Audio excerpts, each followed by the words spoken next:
brzy dozvíte.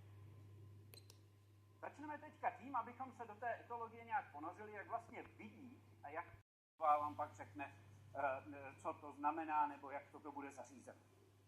Tak. A začneme si povídat teda o chování zvířat.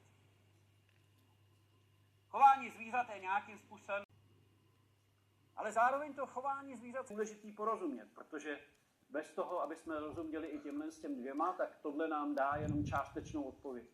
No? Například prostě z těch příčin můžeme rozumět, proč třeba, co se týče bolesti, jak si pak povíme,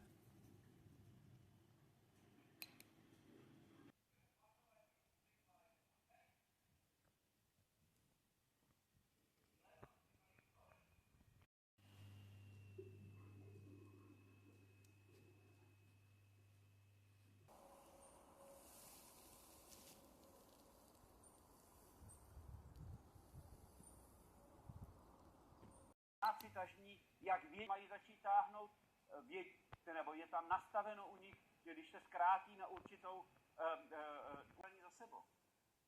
A je to zvláštní z toho prostorového hlediska. Podívejte se, jak vypadá ta cesta. Kytovci, kteří signalizují v tomhle zvukovém kanálu a díky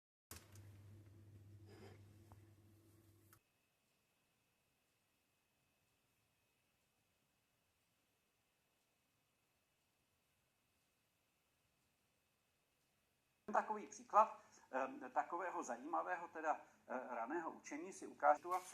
Je situace, která byla velmi častá, dokonce do češtiny, což byla společenství